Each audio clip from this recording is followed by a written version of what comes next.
Hello guys, welcome back to my YouTube channel. Once again, my name is Joseph Malika.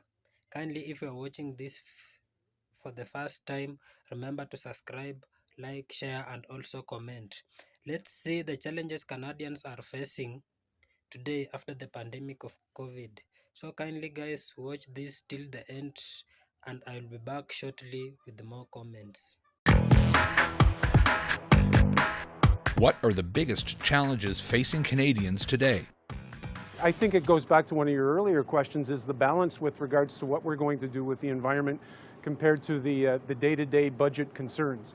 I think there's no question you need, the obvious ones would be focus on health and education.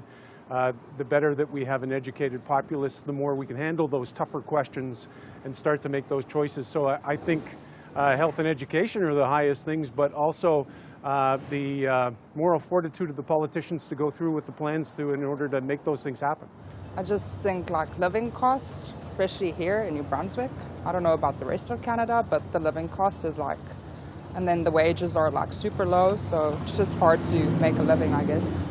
Biggest challenges. I think it's the economics. You know, I think that you know, in a way the pandemic is helping to say, hey, you know, if you want people to work, you got to pay them. Yeah, that's true. And I think that's the economic stability is too many people that are just not getting paid the right amount of money for what they do. I know with me, I'm concerned about what's happening in Ukraine, and I know it's going to be approaching the U.S. There's people already in the U.S. that are going over. I'm wondering how long is it until Canada has to get involved? I think it's just trying to like pay for bills and stuff like that, especially like taxes is a real big issue right now. And back from like where we're from, Ontario, it's impossible to afford to live anywhere. You can't really have a home until you're at least like of your own, at least until you're in your 30s. And then you're still in debt. Yeah, you're still in debt at that point. Yeah. It's bad. And even like with the government adding a bunch of like carbon taxes, and now we're paying $2 for $1.99 for gas, which is insane. And with wages, like they're really low, and to get like a good paying job, you have to go to school, which puts you into debt. And then once you're out of school, you're paying off your debts, unable to get a house because housing markets are just going up and up. Yeah. So it's just a spiral of money issues. Going back to the fuel industry, prices go up.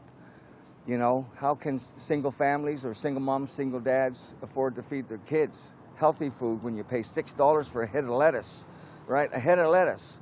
You know, lettuce, 99% water, you know, and you're paying $6 for a head of it.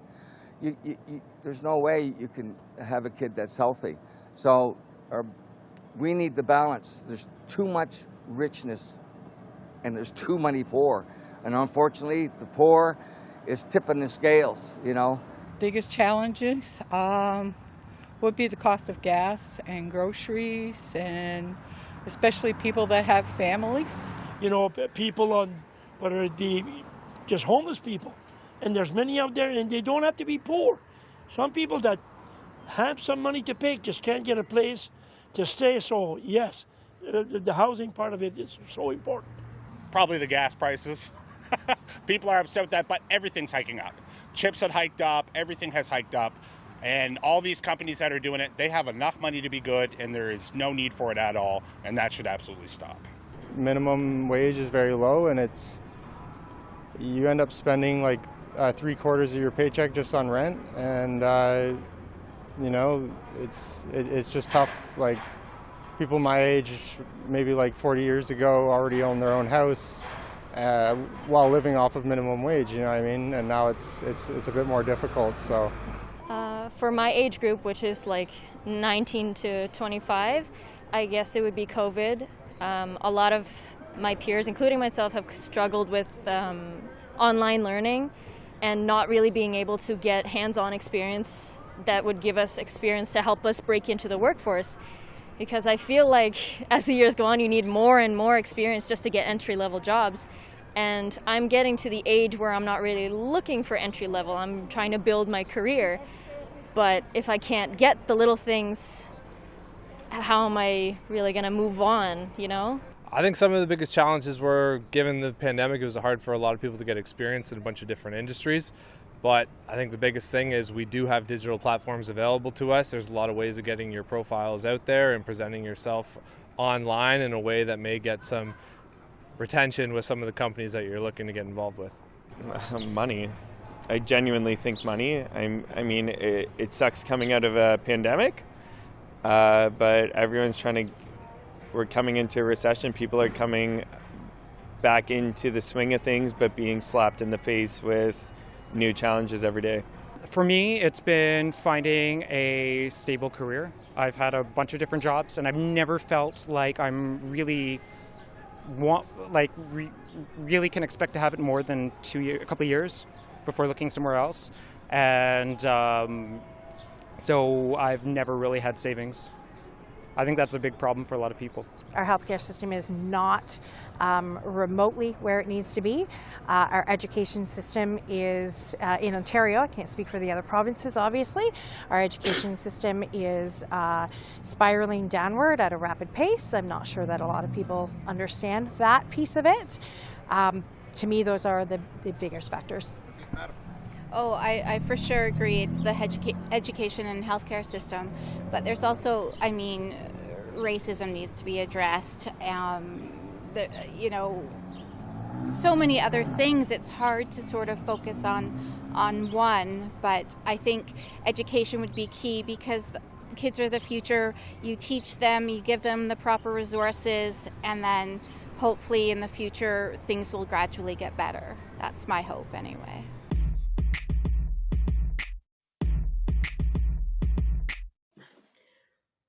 So guys, I think you have seen how people are complaining of the challenges that they are facing due to the pandemic of COVID.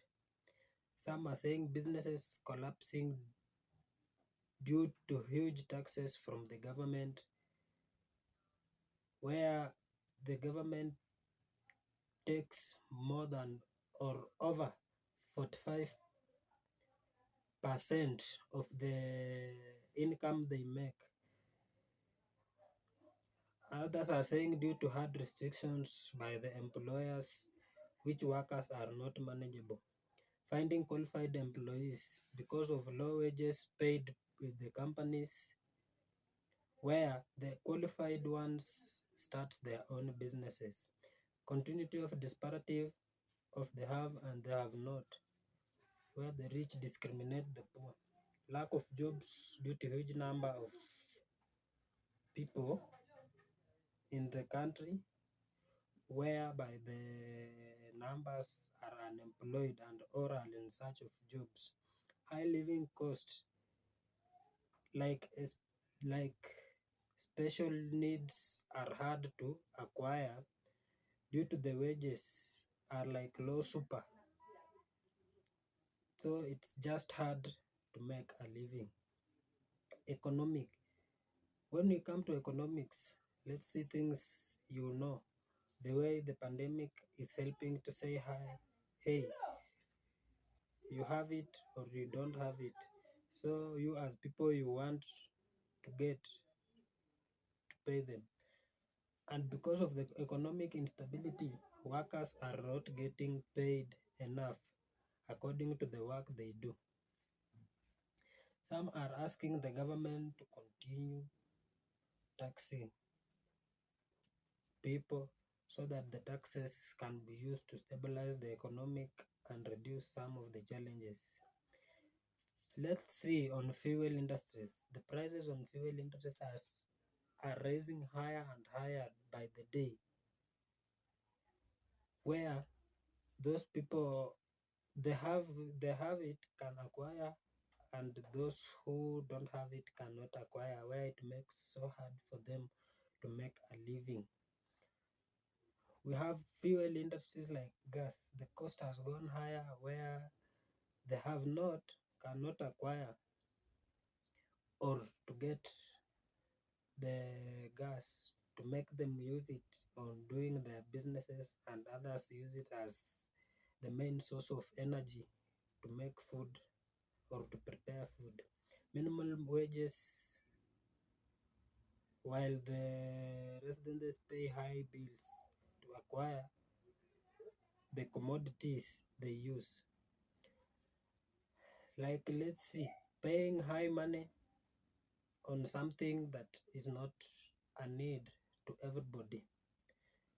Like, let's say you have to pay much money on acquiring something like a car, where we have those who cannot afford, and for them they only acquire public means of transport. So to get the means, it's becoming so hard to them. We have minimal wages while residents pay high bills to acquire the commodities. Let's look at the healthcare. For those who have it, can acquire better services on health, like they will go to private facilities where they pay huge amounts of money to get treated. And those who have not, some dies due to lack of proper medication. Some are given medicines that they cannot buy or get them easily. So some dies because they cannot afford to acquire the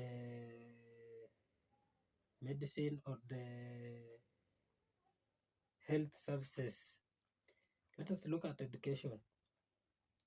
The education system is not remotely where it's needed to be. It is spiraling downwards and at a rapid pace. Education is, let us say, it is falling because we have no facilities to facilitate to the students to get education, proper education. We have no proper infrastructure in schools. Teachers are less in schools because some have decided to go to private facilities where they are paid better than the government facilities, where the wages are very low. When we look at racism, it's also a challenge and needs to be addressed, whereby the whites are seeing it so hard to employ the blacks who are in Canada for them to get a living, whereby we can get that the managers in a companies, some says they cannot employ people from another country, like they only employ people who are in their country of same. So this has become a major problem into the country. Thank you. Please guys, subscribe, like, share, and also comment on this video.